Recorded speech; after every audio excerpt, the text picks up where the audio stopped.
चलिए आज का क्लास शुरू करते हैं और देखते हैं कि हमारा पिछला क्वेश्चन क्या था।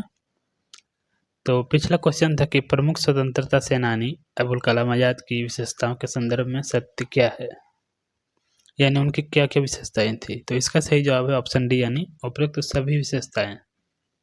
यानी अबुल कलाम आज़ाद एक विद्वान के साथ साथ वे धर्मशास्त्रों के ज्ञाता भी थे, लेखक थे और शिक्षाविद भी थे। तो यानी इसका सही जवाब है ऑप्शन डी। हमारा आज का पहला क्वेश्चन है कि निम्नलिखित युग्मों पर विचार कीजिए, यानी बताइए कि मतलब इनमें से कौन सा सही है। तो इसका सही जवाब है ऑप्शन डी, यानी सभी सही है। वल्लभ भाई पटेल अंतरिम सरकार में गृह एवं सूचना व प्रसारण मंत्री थे। डॉक्टर राजेंद्र प्रसाद संविधान सभा के अध्यक्ष थे। एच.सी. मुखर्जी संविधान सभा के उपाध्यक्ष थे और जॉन मथाई अंतरिम सरकार में उद्योग एवं आपूर्ति मंत्री थे। तो इसका सही जवाब है ऑप्शन डी।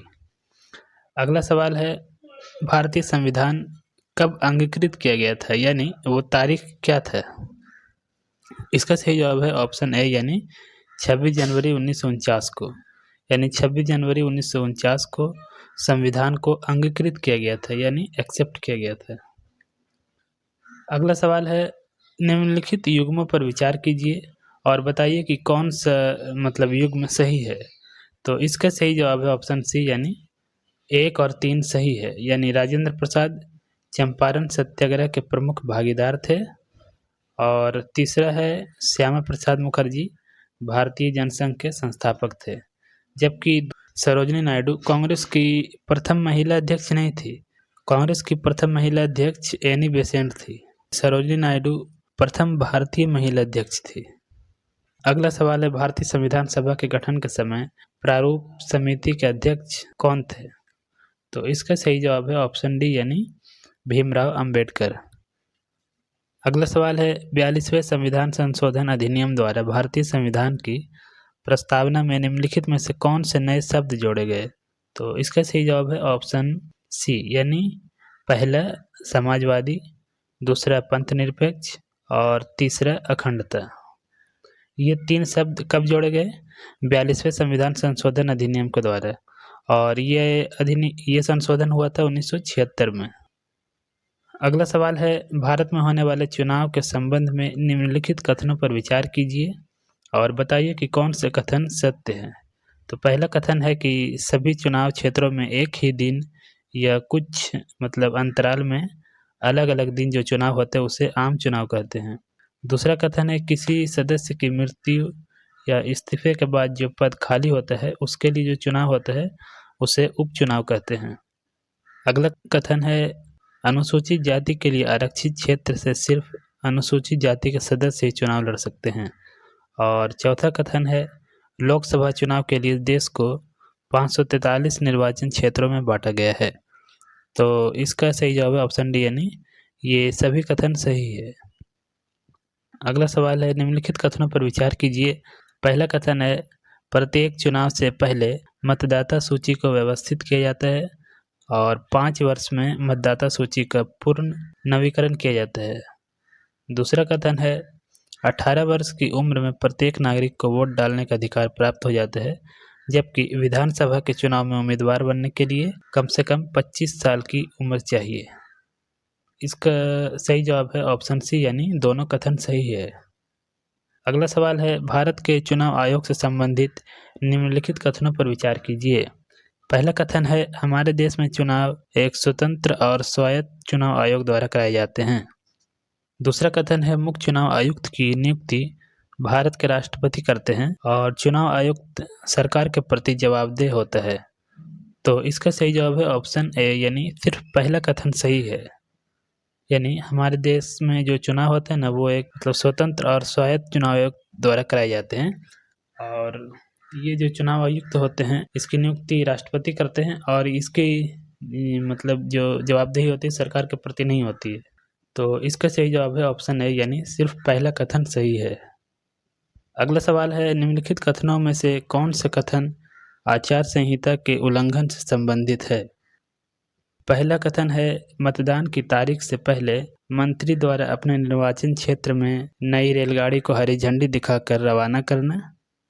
दूसरा कथन है उम्मीदवार द्वारा वादा करना कि चुनाव जीत जाने पर वह अपने निर्वाचन क्षेत्र में नई रेलगाड़ी चलवाएगा।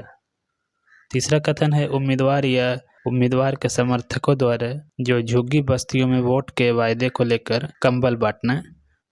और चौथा कथन है उम्मीदवार के समर्थकों द्वारा मतदाताओं को मंदिर ले जाकर उनको अपने उम्मीदवार को वोट देने की शपथ दिलवाना।